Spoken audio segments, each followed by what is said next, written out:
We'll get it up a little more, increase the volume. I see that everybody on the surfing planet has showed up this evening. Thank you very much. Okay. In just a moment, we're going to roll kind of a video summary, which is going to be a lot more interesting to look at than me talking and trying to describe everything that happened this winter. But back in September, I had an idea that struck me, strangely enough, as I was up at 3 a.m. feeding my young son, Griffin, one of those things you do when you just kind of are sitting there like a zombie and you're watching the reruns, and at 3 a.m. what you get is the 11 o'clock news playing once again, and then you get the 976 Hi, I'm a Babe commercials. So between that, I just kept seeing the El Nino reports. El Nino, El Nino, El Nino. And having surfed through the last great El Nino in 1982, 1983, I knew what that was going to mean to surfers. So the idea for the contest came together, and never did I imagine it would turn out the way it did. The amount of attention it would generate, the amount of interest, and what it would really do for the surfing community. So I want to thank all of you for turning out this evening. I'm really excited and pleased with the way it did turn out. And we're going to play, rather than me speak about it, a video version of what occurred this winter. So without any further ado, we will give a quick roll to the video. Hopefully.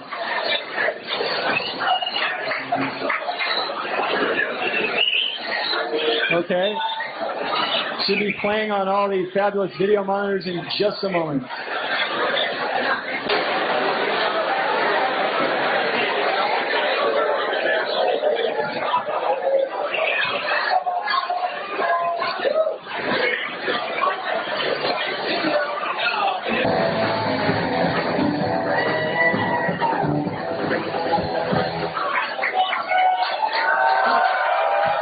Well, that sums it up, doesn't it?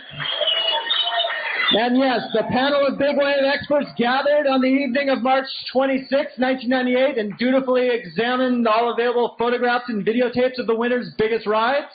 After lengthy analysis and debate, the jury rendered its verdict, and it will be revealed in a few moments. But first, I'd like to thank Bennett Productions for the use of their fantastic editing facility in Los Alamitos for the making of the K2 Big Wave Challenge video, especially David Stanfield, who spent a lot of late nights throwing that thing together over the last couple of weeks. Bennett Productions, by the way, produces the Extremist TV series, the World Pro Ski Tour, the World Pro Snowboard Tour, Honda King of the Surf, the Aloha Classic, and other great programming. And specific thanks have to go to Mr. Bob Bennett, Casey Bennett, Bob Parkinson, graphic artist Jerry Wang, and online editor Tom Gabrick. Also, I have to thank a lot of the individual videographers from all over the Mavericks, Hawaii, and Todos Santos area, specifically Eric Nelson, producer of 20 Feet Under, who was extremely helpful in keeping us informed all winter long. Steve Spalding, Kurt Myers, Grant Washburn, Sonny Miller, Ryan Dybel, Alistair Fernando and Santiago at Reef Brazil for allowing us usage of their footage, could do with ISA as well. Now, to move on to some of the awards. We'll get to the very, very big stuff here in a minute, but first we have a few special awards. When I had the idea for the K2 Big Wave Challenge, it was to acknowledge the surfer who would paddle into and successfully ride the biggest wave of the winter. And I want to, the thing is that some of the unsuccessful rides were so exciting that we would be remiss to somehow not acknowledge them. I do want to thank all of you for making this the safest big wave riding winter in history, but still, we've got to give out some sort of special award for the heaviest wipeout of the El Nino winter. So to accept the sort of special Duke Award, as it were, the nominees for heaviest wipeout by a supporting surfer are Josh Loya's Skipping Stone imitation at Mavericks, Terrence McNulty's Todos Ragdoll Tumble at the Reef Contest, and Neil Matthies' Underwater Adventure from Big Friday. And the winner is, hands down, Neil Matthies for the three-wave roll down. Neil, if you come up, we have the special Triple Tombstone Award.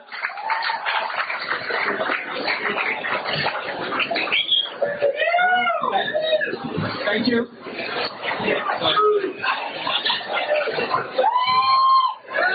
All right. Thank you, everybody, for cheering me on and watching me eat it.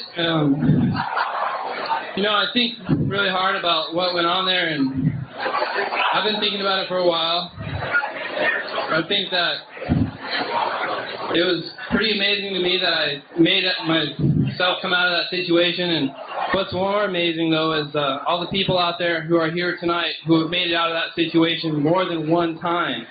And I just got to keep training so I can do it again. Yeah, thank you, Neil. But all kidding aside, big wave riding is dangerous. And I'd like to take a few moments to remember some of our friends who have had some wipeouts from which they did not come up. Mark Fu, Donnie Solomon, and Todd Schetzer were known by most of the people in this room. They were among the best, and they all died doing what they loved most. And I think all three would have embraced the Big Wave Challenge, and I think that each of them would have given it their best shot, and there's a good chance that any one of them could have been here tonight accepting the award. And their absence was felt this winter, and their memories will never be forgotten. And if you would now join me in a brief moment of silence to remember Mark, Donnie, and Todd.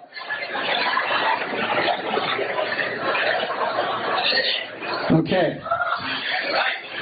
Now, one of the biggest decisions I made in putting together the format for this event was whether to create an invitation list or whether to make it open to everybody who thought they were game. I took a lot of criticism about that, but I didn't feel comfortable making the call as to who would answer the biggest waves this winter and who wouldn't quite be up to it.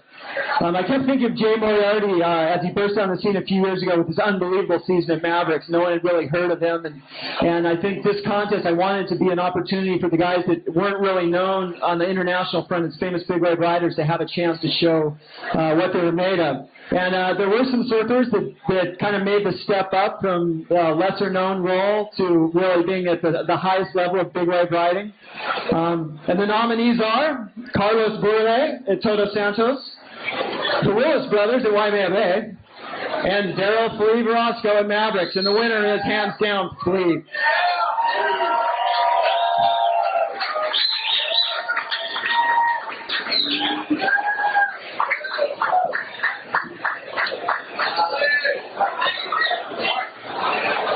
Pretty good.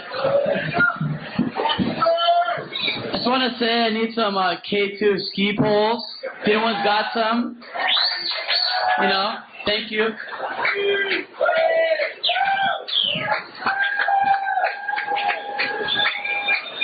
Okay, next I need to thank the judging panel. We had quite a group put together. I went out to obtain the finest experts on big wave surfing that I've known during my career here in the surf industry. They included Jamie Bresick, who's the executive editor of Surfing Magazine, Sean Collins, the premier surf forecaster for Surfline Wave Track, Steve Hawk, the editor of Surfer Magazine, Bruce Jenkins, the big wave journalist and San Francisco Chronicle sports writer, Larry Moore, the photo editor at Surfing Magazine, Jay Moriarty, the big wave rider from Santa Cruz, California, Mike Parsons, the big wave rider from San Clemente, California, and Evan Slater, the managing editor of Surfer Magazine and a well-known big wave rider himself. The evening we spent together was quite classic. We had probably the 10 biggest waves available on both stills and video. We spent the first half of the evening eating pizza and all checking out the footage and hooting and hollering and groaning and heckling, and it was like a bunch of groms down at the little local surf shop, but these are some of the most knowledgeable and experienced people in the field of big wave riding. And then we moved on to examining the still photographs. We had all the blow-ups that you see around the room, and we had a couple of dozen slides in a projector. Each of the biggest rides was shot by several photographers, so we had it from every angle, you know, from the water, from the beach. You know, we had it all, and we looked at the video, and we just, you know, really talked about it, and then, you know, discussed the pros and cons of each ride. You know, we even got to the point where in determining how big the waves were, we had the people who were closest in height to those surfers stand there and assume the position that the surfer was, measured them with a tape measure, determined how tall they were, measured out that the wave was 10 or 11 times bigger than they were. And as I was saying, that we plotted out this way to figure out how big the waves were, and you know, and I planned out a lot of different ways of calculating what was going to be the biggest wave of the winter. And it was all set up with the intent of awarding a single prize to that surfer that rode the biggest wave. When we sat down that evening to determine who was the champion of the big wave winter, there was something that we hadn't expected to happen occurred. That out of the 10 rides we looked at, half of them belonged to one surfer. We sat down, we had to rethink the entire award of the contest. What happened is that there was one surfer that did ride the biggest single wave of the winter, and he's going to get his check in a moment. But there was another surfer that easily was the single dominant surfer of the entire winter. He caught nearly every big wave that there was at Mavericks, caught big waves at Waimea Bay in Hawaii, and everybody agrees was the dominant surfer. There was no second place in this event, but we didn't feel that that would be right. It would be immoral based on the incredible performance Peter Mell put in this winter. So we have come up with a special runner-up award of $5,000 to Peter Mell to do at least what we can to acknowledge his role in making this such an incredible winner. If Mr. Mell could make his way up here. Over there. There he is. Ladies and gentlemen, the main man this winter, the Condor, the master of Mavericks, and a proud dad, Peter Mell.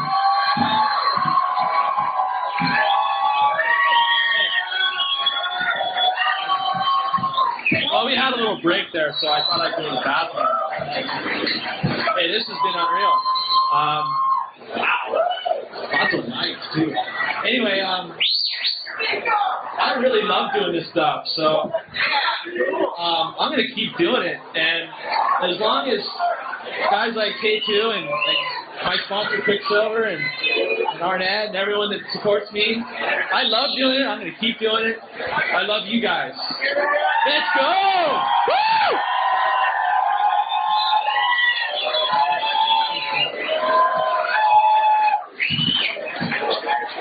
Hey, by the way, take that chair. All right, Peter. Great job. Now I briefly want to acknowledge the media, the surfing media, specifically some of the people that helped me in the early days of kind of putting the contest together and really were supportive all the way through. Specifically, Larry Moore and the rest of the Surfing Magazine staff. Flame is a legend. Also the surfer team, which included Steve Hawk, Evan Slater, Jeff Devine, Rob Gilly, and everyone else, really helpful in supporting this event all the way through. Also, the MavsSurfer.com crew, Frank Perarte especially. And this winter, the technology was bizarre, where we would have guys on a big swell in the morning, guys would go out and ride some giant waves, the photographers would shoot the photos, they'd rush to the lab, get them processed, they'd take them home, scan them, and by that afternoon they were emailing me the photos of the day's biggest rides. I mean, it's come a long, long way from when you had to wait 2 or 3 months before you see it in the surf mags. And we get it up on the website, and Frank would get it up there, and it was a winter that almost occurred in real time, and I think it's really sort of set the pace for the years to come. I got to thank all those weirdo surf photographers that did email me each night: Doug Acton, Don Montgomery, Robert Brown, Aaron Chang, Jeff Devine, the rest of them. And that leads us to the Photographer Award. And you know, I shot a few surf photos over the years myself, so I really had an appreciation for what these guys were going through. And so many of them just took it as a personal mission. And a lot of ways even more so than the surfers, that these guys were on a mission to get the photo, and they were going to do whatever it took. And whether that was, you know, being on a jet ski like Doug Acton, you know, having to get caught inside by gigantic waves and flipping your ski, or Rob Brown and his incredibly expensive boat that he takes down to Todos Santos and drags out the best surfers with him.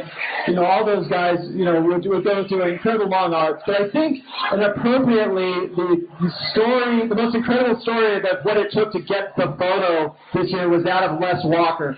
So at the Todos Youth Big Wave event, was the man that took his 600mm lens, his tripod, all his gear, and got dropped off in the 10-foot shore break at Todos by a jet ski, had to swim in his wetsuit with all his gear in his bag, went out there and got the shot.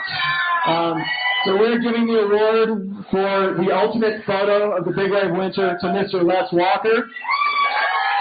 $5,000 for holding down that motor drive for a couple seconds. Damn easy money there, Les, eh?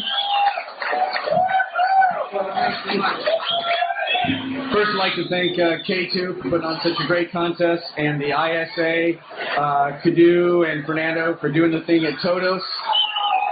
Surfing Magazine, my buddy Flame right there, Larry Moore, and of course, last but not least, my father and my wife who has supported me through a career that doesn't always pay the bills. Thank you.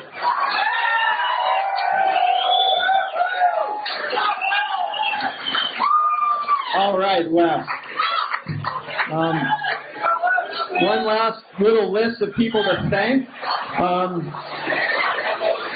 Sean Collins, the ultimate surf forecaster who kicked total and complete ass this winter, nailed every swell that came in. His whole crew there were constantly keeping us updated as we tracked each swell coming across, and also saw to it that all the best surfers were aware of the swells and knew where to be, whether it was Hawaii or not Hawaii, or whether it was Mavericks or whether it was Todos. Got to take my hat off to Sean. Mike Kingsbury and Lisa Hickman at MKM for keeping the press in line. Bonnie Crail at K2 for keeping us in line. Rich Rodstein, the CEO, who believed in the project. Thank you, Rich. Now to the surfer that rode the biggest wave of the winter and paddled into and successfully rode it. You don't very often see the very top-rated professional surfers riding the biggest wave of the winter. It tends to be the crowd of the elite guys who have devoted their lives to chasing the biggest wave around the planet, and then you've got the guys who have devoted their careers to doing best in the contests around the planet. But this winter, the two merged, and the wave that Taylor Knox caught during the reef contest at Todos Santos was a feat of athletic skill. It was not only being a brave man and an experienced man, but the way that he was able to stay on his board in a situation that he may not have survived was incredible. I think that the photographs, the videotape says it all. Without any further ado, I would like to award the K2 Big Wave Challenge grand prize check for $50,000 to Taylor Knox.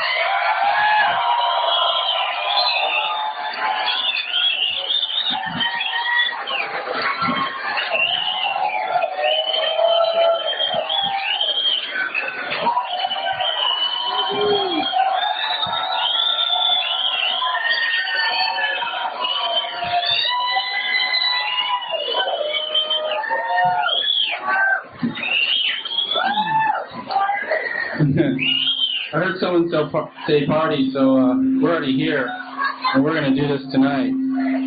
But I just want to give you like a day in the life of what I've been, doing for like the last 8 years at Todos with my friends like Evan and Mike, and it usually starts on a Monday. I get a call from Snips, and he goes, it's going to be huge on Friday. Okay, so I'm thinking, all right, I'm waxing up my board. I'm getting ready to go. I get a call on Wednesday. No, it's not going to be that big. It's off. So I'm usually sitting on my couch watching Seinfeld on Thursday night, and I get a call from Evan at like 11. He goes, get ready. I'm picking you up at 3. And okay, I'm ready, and RB calls about 12 o'clock at night, and he's on his 10th cup of coffee, and he's not going to sleep that night, so he's going to make sure I'm not going to sleep too. They pick me up about 3 o'clock, and I'm usually the grumpiest one on the whole trip, and I'm bitching and moaning the whole time, all the way down there, and I'm the last one off the boat. Snips is always the first one off. And as soon as he catches his first wave, I'm already halfway in my wetsuit and I can't stand it. So I'd just like to say this award goes out to all the big wave surfers that have dedicated their lives to surfing the biggest, bravest things I've ever seen. to Todd Chester, who was an inspiration in my life. He, I don't know what to say about Todd. I have a kind of a funny story about him. Is that I think photographers have more shots of Todd's back than anything else, because by the time they set up in the morning, he was already leaving. And that pretty much showed me the dedication and why he did it. That was just purely for the love of surfing. And so this award goes out to him.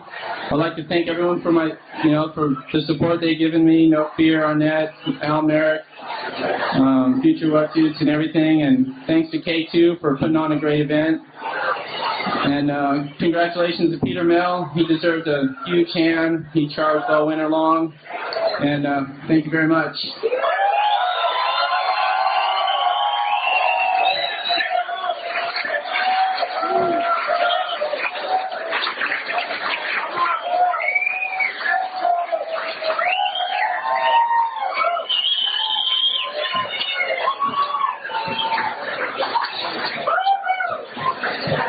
Good job, Taylor. Wow. As a little side story, I've done quite a bit of media interviews and what have you since the event has been underway. And the writer from Time Magazine was asking me, about surfers and their surfboards. And, I told her a story because I asked Taylor after he rode that wave whether or not he felt that he'd want to donate that board to a surf museum or to something else. And he said, no, that board saved my life. And I thought that was a really interesting quote. I don't think you'd hear Michael Jordan describing his basketball fight in that manner.